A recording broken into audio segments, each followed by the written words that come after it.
Welcome to Leominster Access Television. My name is Bob Saudelli. I am a friend of Don Mugsy Piermarini. Today's program is about a type of hunting which does not require a gun, bow, or even a license. However, this kind of hunting demands precise, accurate knowledge. Welcome to Mushroom Hunting Piermarini Family Style. The history of my mushroom hunting goes back a long way, Bob. It goes back to my childhood. And of course, all the people in the neighborhood of my childhood. And they include people on Elm Hill Avenue, on Lincoln Terrace. In other words, the Italian Americans that came to this country, they brought with them the knowledge of mushroom hunting. Now, I know that there were mushroom hunters here prior, but I didn't know anything of them or about them. I learned solely in the beginning, from my dad and from the neighbors. Now, what I should do is probably introduce you to some of the neighbors, at least the names of some of the neighbors. There were, first of all, the Casases, and they lived on Elm Mill Avenue. And the Bichelias, they lived on Elm Hill Avenue. And the DeCarolises, and Masoni, and there were a whole group of people that were very knowledgeable on mushrooms. And of course, my dad also had another friend. His name was Peter Stakowicz.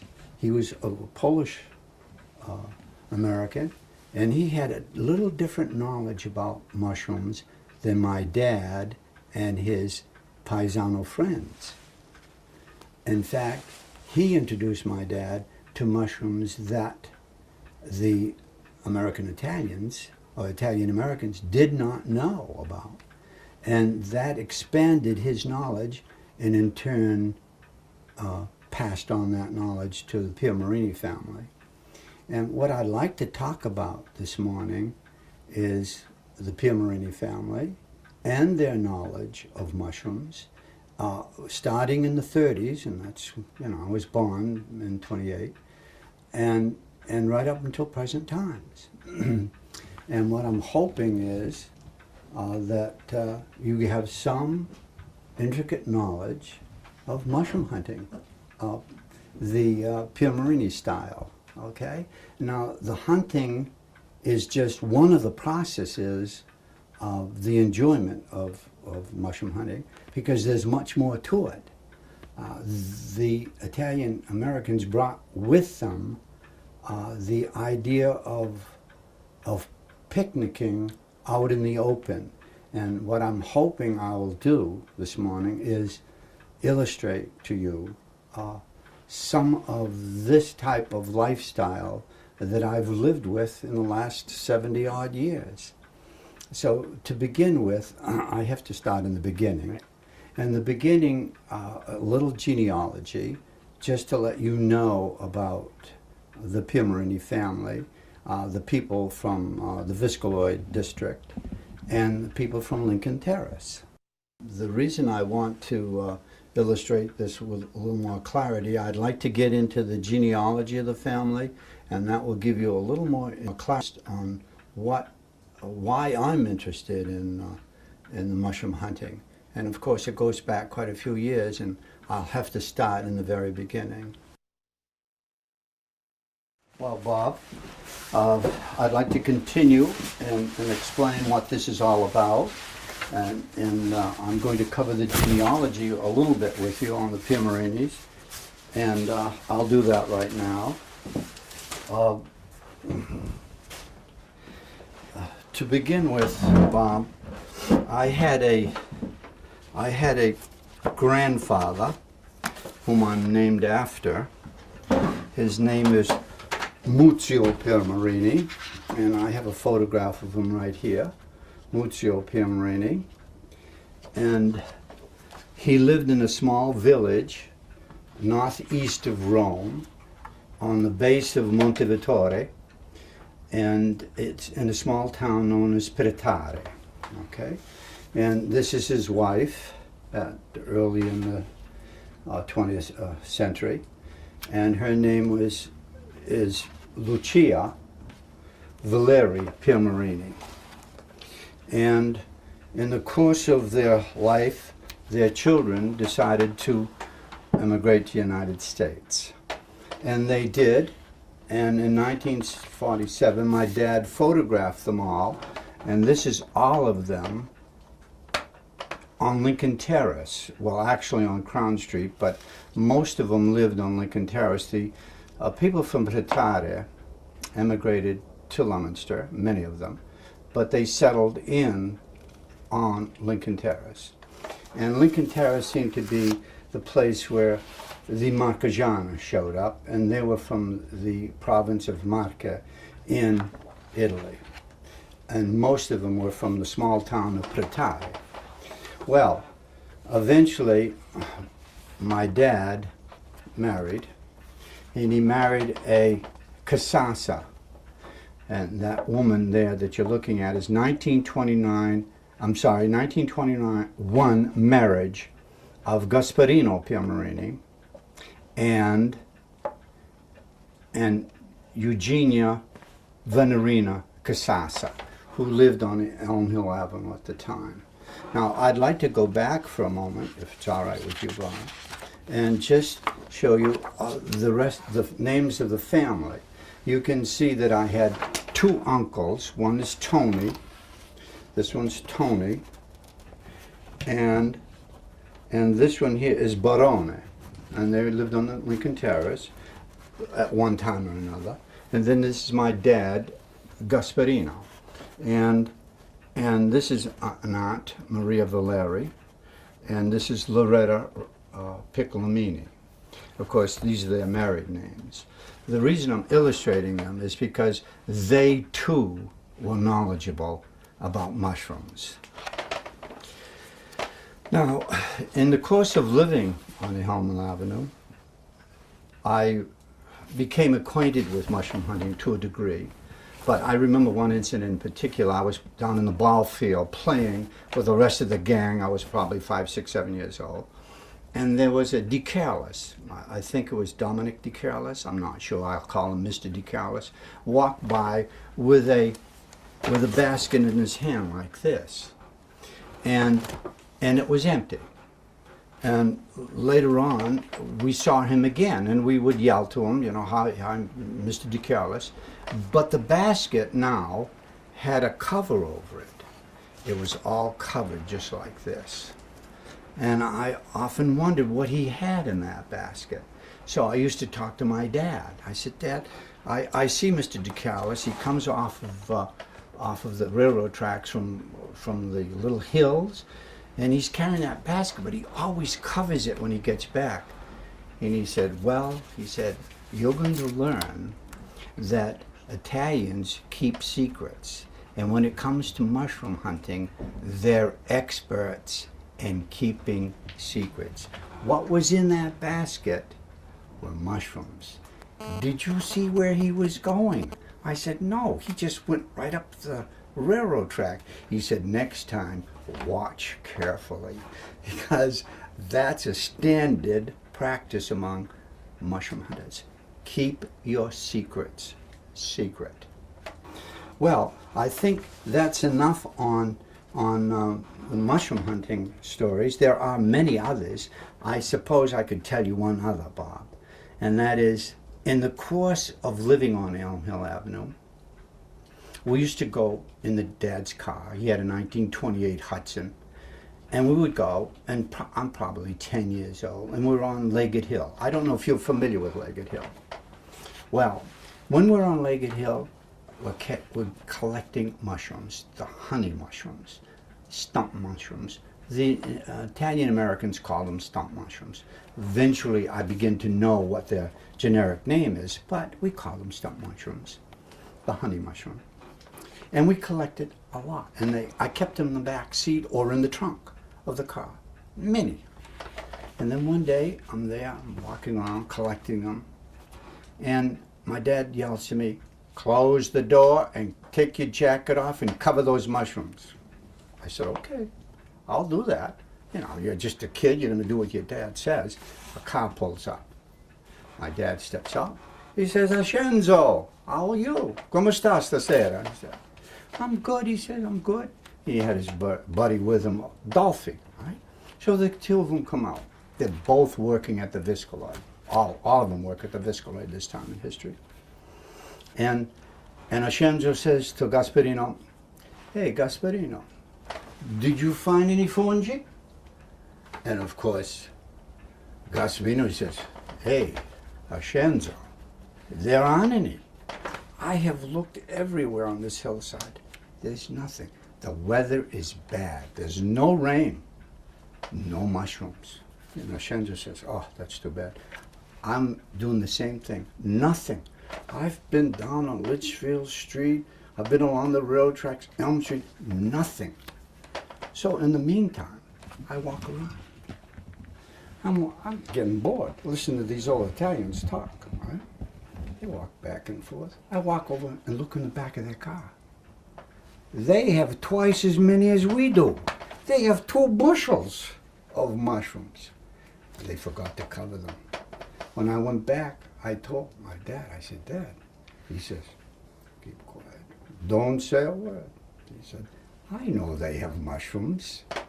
And there are many stories just like this. And of course, the one in particular who knew the mushrooms better than anything I told you earlier was Pete Stackowitz.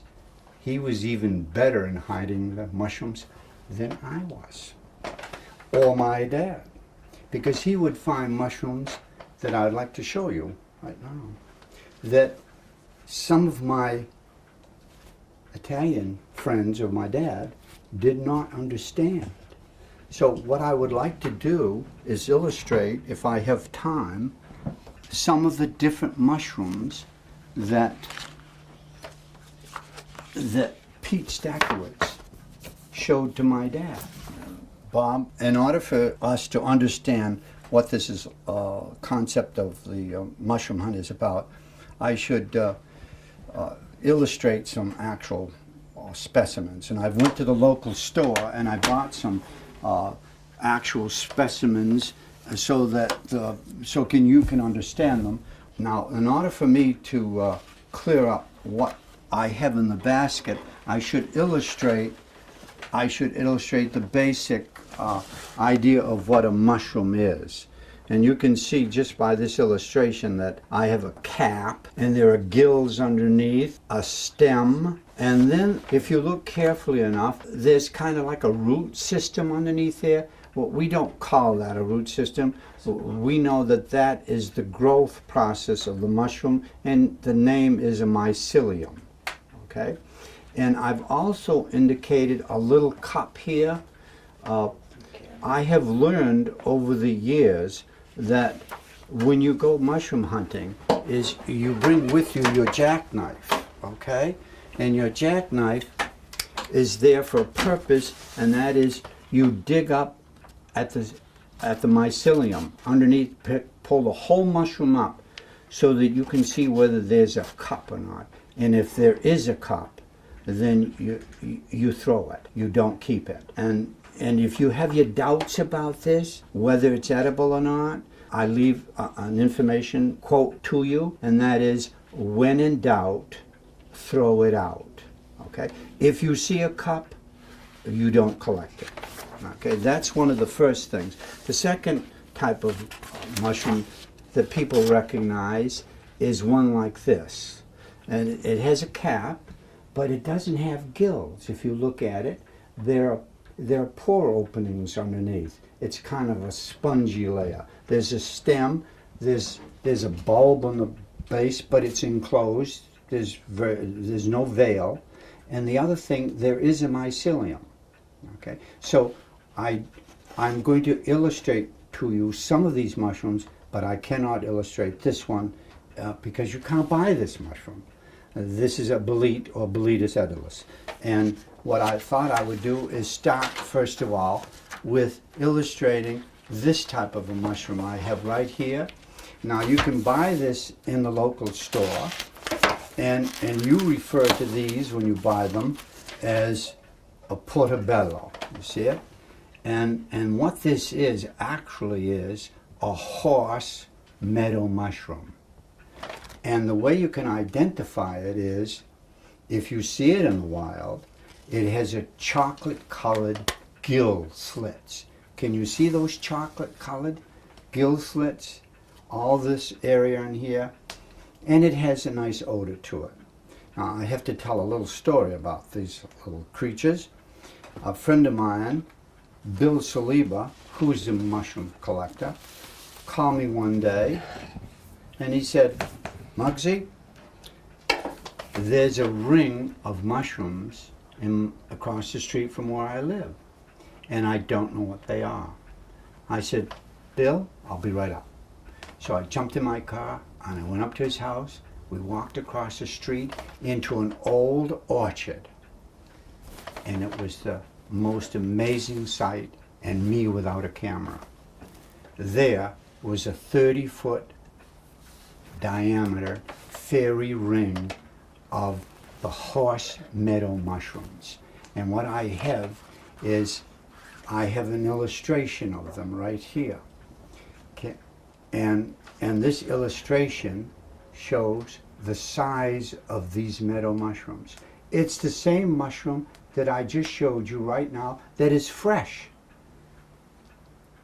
What people have learned to do is cultivate them. To me, extremely profitable, very rare process. Okay, that's the horse meadow mushrooms, Campestris arvensis. I have another illustration right here, same thing. There it is. I took these photographs because I very seldom find them again. And just to give you an idea, my son is holding them in his hand. You can see the size of them. Great big things. And the other feature I found is, what am I going to do with all these mushrooms?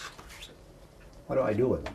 I found that they froze nicely in the refrigerator. And Bill Saliba got himself a couple of bushel, and I got at least 2 bushel. But what do you do? What do you do with so many mushrooms? They have to be preserved somehow, and I found that the best way to preserve, at least this one in particular, is to freeze it. I know there are many other processes you can do. Now, I have a smaller variety of the same one, and this one here is just a baby. It's a baby one of the same type, and this is called a cremini, for want of terminology, but it's still a meadow mushroom. And these are bought right in our local store, and they're highly prized, highly edible. And what I'll do is, I'll set them over there for you shortly, so that in case you want to really seriously look at them, you can look at them, and I've given you the scientific name as well. I'm not concerned about taxonomy with you. I'm just concerned about that you understand what the heck these mushrooms are all about. Now, the one that's been with us for many, many years is this one here. You've probably seen these when you were a child. You saw these in the store. That's the common meadow mushroom. You can find these in abundance. Pete Stackowitz showed my dad these. He showed him the horse one also. And a very good eating mushroom. All different recipes. Speaking about recipes, Bob, do you think Tina could do something for us with mushrooms? I'll bet she could. I'm sure. I bet she could. She could. I bet if I went to visit her in the fall of the year with some wild ones, you think Tina would cook them up for us? Sure. So that they can be put on local Cooks. television? Great. Now, the other mushroom that I have in my collection is the one I'm going to illustrate right here. See this one here? That is called the Boletus edulis, the bolete. Can you see the one that the man is holding? That's a cousin of ours, and he's holding a bolete, a highly prized mushroom. Highly prized. In Europe, it is considered the classic of all mushrooms. In France, they're called ceps. In Italy, they're called porcino. In Germany, they're called Steinpilz. They're noted throughout Europe. You can buy them, by the way, but they come through to us dried. In fact, I have an illustration of some dried ones. They're right here. You can buy them. You can buy them at Victory Market if you want. And these come from Poland. They're dried parewiki. It's a type of bolete. We have not learned how to cultivate these as yet. But when I was younger, and I have my sons with us, we found over 50 pounds of them. Can you see them in those boxes? 50 pounds of boletes. I cannot find those today. They're extremely rare. Reason?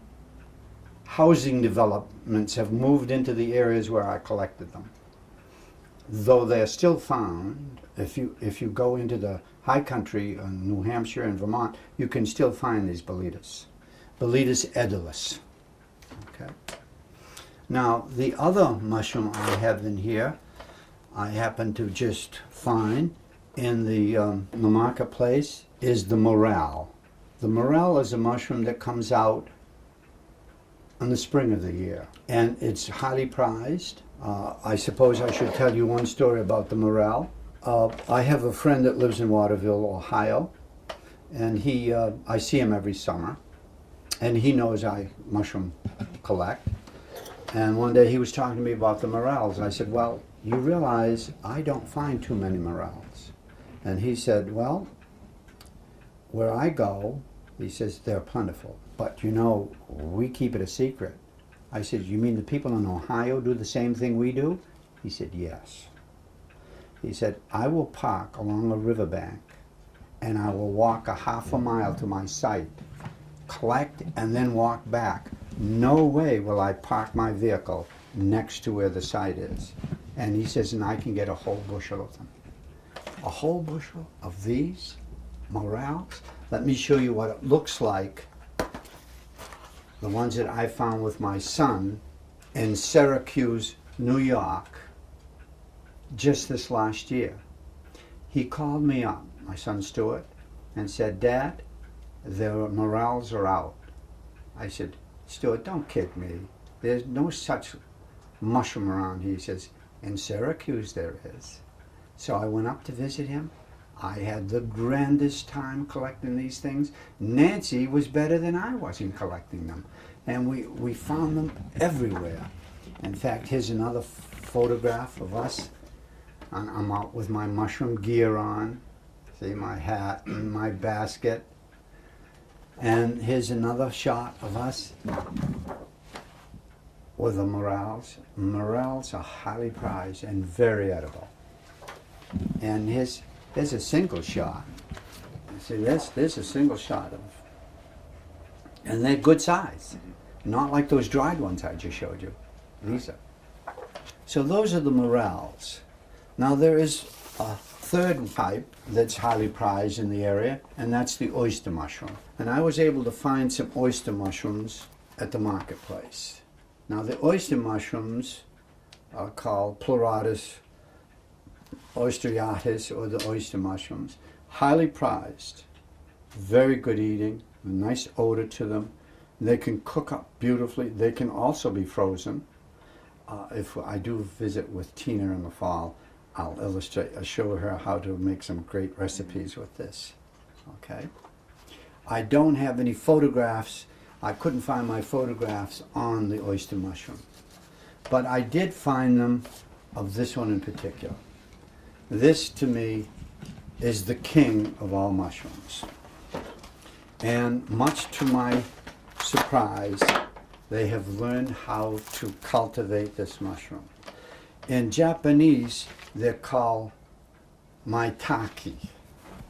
M-A-I-T-A-K-E, maitake. Now, that's what you buy in the store, and they're very expensive, extremely so. And there's a whole series of recipes you can have with this type of a mushroom, maitake. Okay? It's actually hen of the woods. Okay? And hen of the woods has, well, the present terminology in taxonomy is called Grifola frondosa. But I still call them Polyporus frondosus. But I have to abide by the current terminology in taxonomy, so I go with it. But what I would like to do is illustrate some of the sizes of that type of mushroom. Okay, this is what you buy in the store. This is what we find. Okay, let me just take a moment and show you. These are my two sons, and we're out collecting. Now, the point I'm showing you my sons is because I've handed this information that I've acquired over the 70 years to my sons and their sons and my granddaughters. Of course, my daughter has as much knowledge about these as I do, because it's an information that the family treasures, and everybody in the family has this information. And here's another one with two grandsons. Can you see the size? Wow. Can you see the size of those particular ones? We've collected them some as much as 30 pounds. I have to show you this again, that you're going to pay outrageous money for, and this is what you can find in the wild once you know what you're doing. And of course it takes many years to understand this. You just don't do it instantaneously. You just don't go out in the woods and collect. You need someone with a little bit of knowledge to take you out in the woods to show you these particular ones. A lot of knowledge. Well, yes, because your life is at stake. There's an art to this, but there's also a science. And if you do not abide by the science, it may be your life or your family's. Now, there's some people that are allergic too. We have to consider that. This one here is growing on a tree, and I'm illustrating that one on a tree. See it? They're good size. It doesn't show you the size, but there's good size there. And this is my 90-year-old buddy. I think you know him, and that is Charlie Allen. Yes. You see, I can show these to Charlie Allen, but I won't show you. No. And I won't show anyone else other than the family. But Charlie Allen is not a mushroom eater, and he does come with me sometimes. And here's another one with me picking them. And my wife sometimes helps me clean them. See, Nancy's out there cleaning them with me, and there's a lot of work to cleaning them. But I'll tell you, they're highly prized and highly edible. In fact, these two jars right here are marinated ones that I did this past fall. And these, well, I think that people have tried them and they consider them excellent. Of course, I've always felt that way. By the way, seeing them on the subject, the recipe to these came from Pete Stakowitz. Different from the Italian Americans. This is Polish American. See?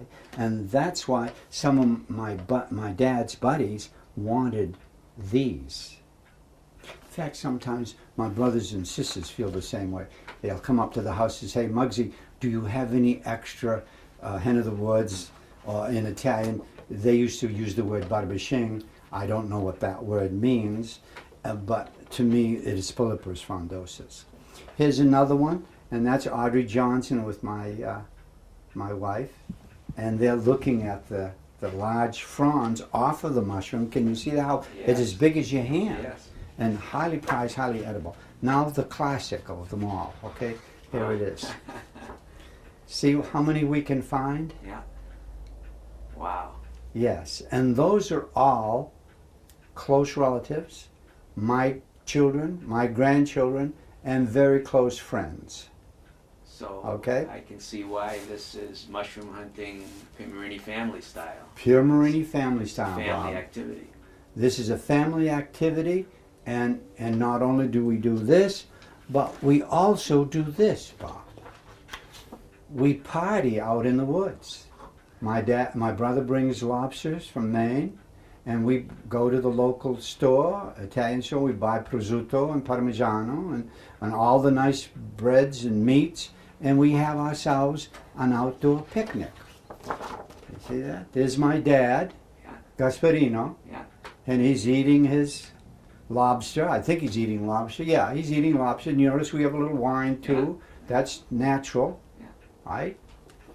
And of course, here he wants 2 lobsters. He's not satisfied with 1. He's asking my brother Dante for 2 lobsters instead of 1. And of course, we hang around in Sterling a lot. And this is Jim Flanagan.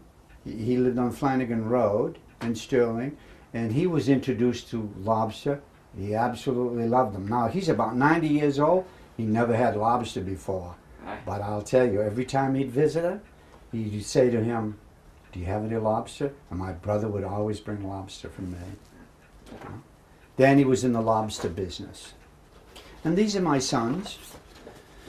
And they're friends, close relatives now. I shouldn't say friends, relatives.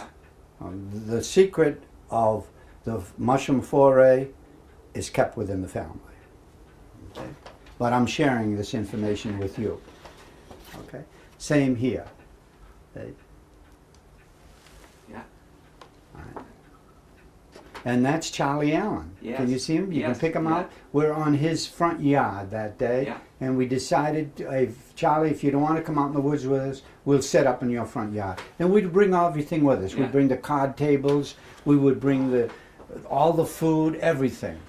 And we would sit around, and we'd have a fantastic meal there. And of course, we'd have a little wine. And then the thing about my brother, Danny, he would say, you know, we've been drinking too much wine. I think we should sober off with beer. So we would try that too. And do you have any questions you'd like to ask me, Bob, about this foray I've been talking about, this long discussion on mushrooms? Don, I have a question. Now, I know that you, and I'll preface it by a statement, I know that you got much of your knowledge, or a lot of your knowledge, from experience. But you have, in this area, you need very specific knowledge. So where have you gotten the very detailed, specific knowledge, the scientific knowledge, so to speak? Where have you, what are your sources or resources? Well, Bob, along with you, I've been in teaching for over 35 years. And in the course of that education, of course, it's been basically science with me. And I've taken a lot of courses in botany and zoology and chemistry and physics. But the most interesting of all was bacteriology and mycology. And in the course of understanding the background of mycology, I found that it enhanced my knowledge of mushroom hunting. Now, what is mycology? Well, that's the study of mushrooms. Okay. Okay, fungus, fungi, like that diagram behind me, fungi. And as in the process, I began to realize that my dad was very knowledgeable. And his was first-hand experience. He didn't learn his through an educational process. So I took courses at UMass and also University of Lowell and at Fitchburg State on different, not definitely mycology, but close related subject matter. And then I started to read books, a lot of different books. And I joined the Mycology Club from Boston Mycology Club. And I went on forays with them.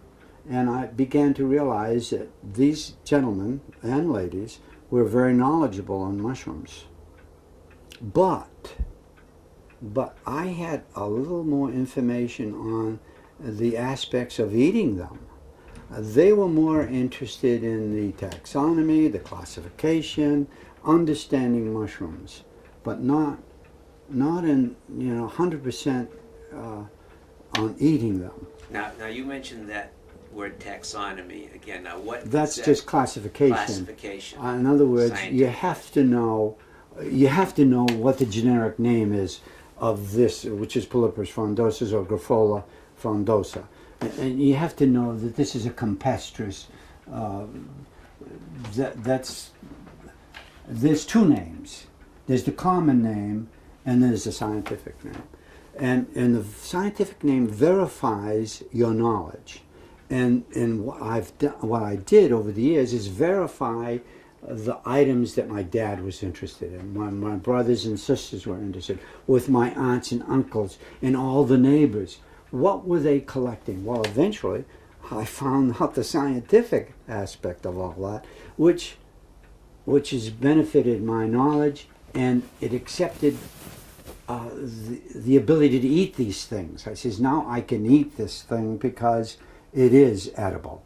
And of course, the textbooks that I used were outstanding. There's one in particular, and I'm the only one that I know of that has this particular book, and this is called The Guide to Mushroom and Toadstools. Well, this is printed in England, and this English author was exceptional. And when I talk to different mushroom hunters in the educational field, they always refer to this particular book. There are many other books you can use. The one in particular, of course, is this one by Smith, and he's put out a book for many years. A lot of field guides relate to this one. This is by Alexander Smith, and a very good book for beginners. If they want to learn about mushroom hunting, I would say go with this little thing right here. See that little book right there? That's a simple little book that they can use, and it's called Non-Flowering Plants. And that's a good beginner's book.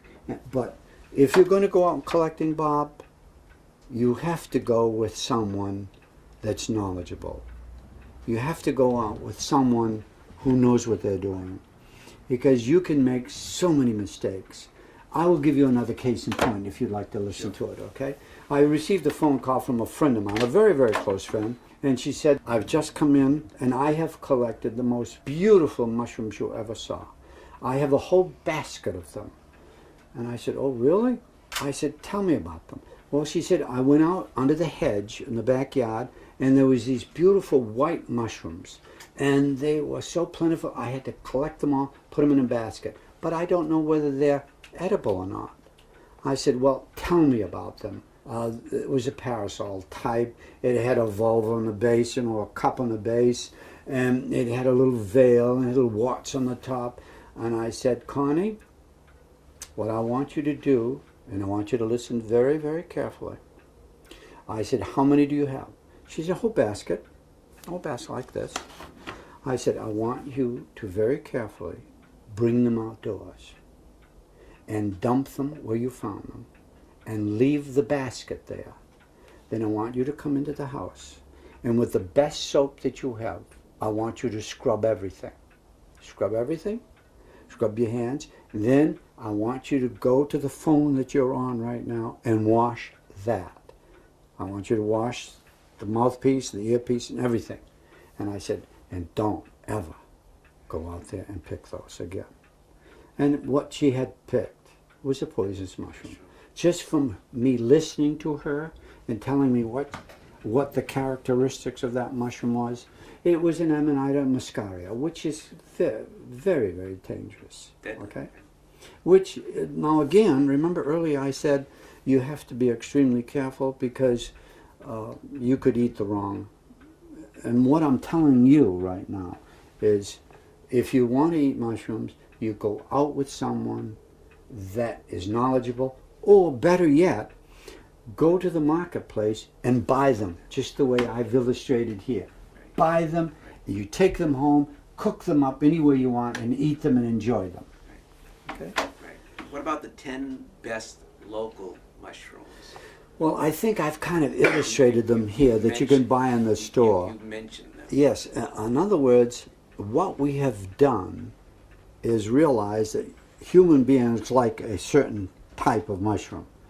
And the people who cultivate mushrooms have learned that if we can grow them in a mushroom house, then we're going to make money. And they've done that, with the exception of 1 or 2 mushrooms. And like I showed you the morel, they have not learned how to cultivate this one. and the other one was the Boletus edulis, the sap. They do not have that ability as yet. But all these others that I'm illustrating here, can be found in the wild. This has been most interesting.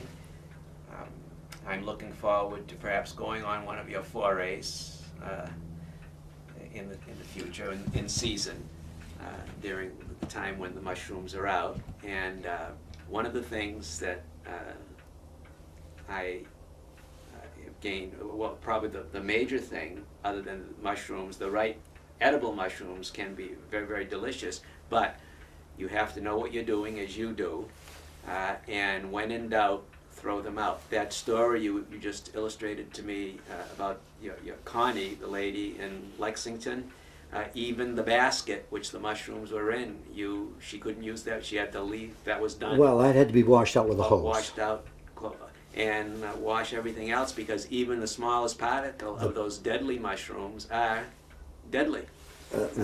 Yes, the spores The can. spores, right. The spores can be very, very dangerous. So when in doubt, throw them out. Right. If you're going to go mushroom hunting. If you're going to go mushroom I hunting. wouldn't say throw the ones you buy in the store away. So I think my mushroom hunting will be limited to with a basket going down the aisle of the grocery store or the produce. Great idea. I would say stick with that. Is there any possibility of my getting one of these jars Well, to take I home, though? think so.